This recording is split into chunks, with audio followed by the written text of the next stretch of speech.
जय श्री कृष्णा। आशा करता हूँ आप सभी लोग बहुत अच्छे होंगे। आज के वीडियो में हम जानेंगे सफल होने की कुंजी के बारे में। श्री हरि गोविंद कहते हैं, सफल बनने के लिए हर व्यक्ति का अपना एक उद्देश्य या लक्ष्य जरूर होता है। इन्हीं लक्ष्यों की प्राप्ति के लिए व्यक्ति कोशिश करता रहता है। लेकिन कुछ लोग ऐसे भी होते हैं जो सफल तो होना चाहते हैं, लेकिन उनका अपना निश्चित उद्देश्यों या लक्ष्य नहीं होता। सफलता के लिए किसी व्यक्ति का लक्ष्य बड़ा या छोटा कुछ भी हो सकता है। अलग अलग लोगों के लिए सफलता के मापदंड भी अलग होते हैं। लेकिन समस्या ऐसे लोगों के साथ होती है जिनका लक्ष्य ही निर्धारित नहीं होता।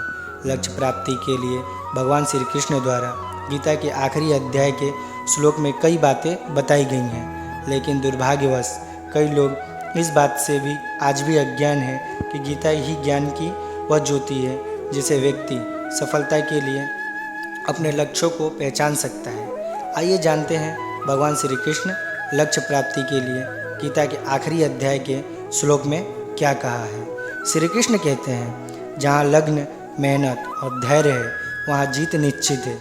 कृष्ण कहते हैं, अपने कर्तव्य के प्रति अरुण रहना सीखो, क्योंकि दुनिया में ऐसी कोई चीज़ नहीं है, ऐसे कोई काम नहीं है और ऐसा कोई लक्ष्य नहीं है जिसे व्यक्ति हासिल नहीं कर सकता। लेकिन दुर्भाग्य यह है कि ना तो व्यक्ति इंतजार करता है और ना मेहनत। प्रतीक्षा या मेहनत के बगैर लक्ष्य को हासिल करना नामुमकिन है। गीता में श्री कृष्ण कहते हैं कि मनुष्य को कर्म करने का अधिकार है, लेकिन उसके फलों में नहीं, क्योंकि जिसने फल की कामना से कर्म किया हो वह कभी कामयाब नहीं होता और वह कभी लक्ष्य की प्राप्ति नहीं करता।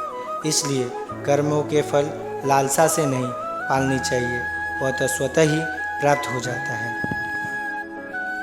यदि आप अपने लक्ष्य को प्राप्त करने में विफल रहते हैं तो अपनी रणनीति बदले, लक्ष्य नहीं। सफलता की राह तभी शुरू होती है जब आप उस तरह से जीना बंद कर देते हैं जिस तरह से समाज ने आपको सिखाया है। अपनी खुद की ज़िंदगी जिए, सफलता के लिए अपना रास्ता खुद बनाएं।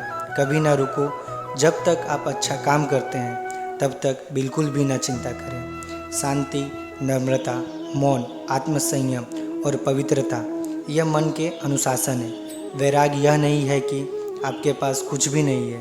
अलगाव यह है कि कुछ भी आपको नहीं रखता है। यदि आप जो चाहते हैं उसके लिए नहीं लड़ते हैं तो वो जो खोया है उसके लिए रो मत।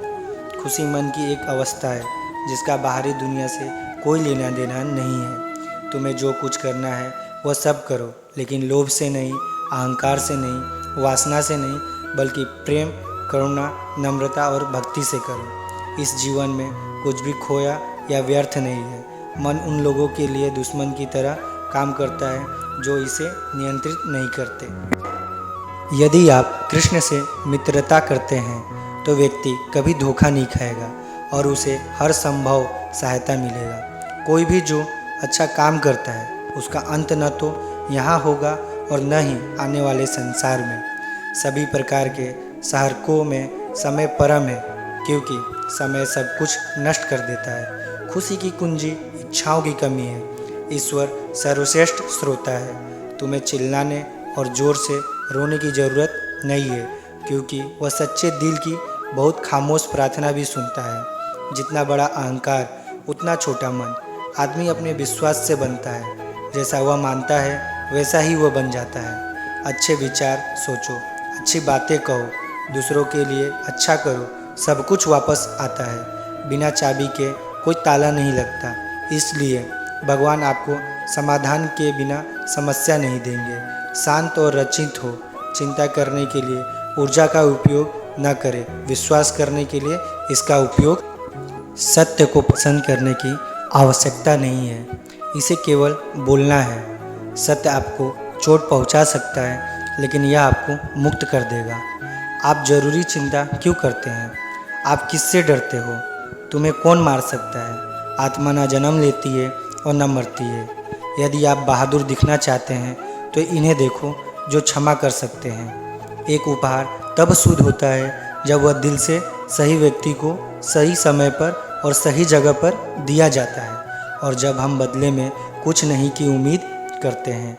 काम, क्रोध और लोभ यह 3 नर्क के द्वार हैं। जीवन में 2 प्राथमिक विकल्प होते हैं, परिस्थितियाँ को वैसे ही स्वीकार करना जैसे वे मौजूद हैं, या इसे बदलने की जिम्मेदारी स्वीकार करना। बुद्धिमान व्यक्ति सभी परिणामों को छोड़ देता है, चाहे वह अच्छा हो या बुरा, केवल कर्म पर ही ध्यान केंद्रित करता है। अपनी कमजोरी को जाने बिना अपने दुश्मन को कमज़ोर समझना एक गंभीर गलती है। आशा करता हूँ आप सभी को वीडियो अच्छी लगी होगी।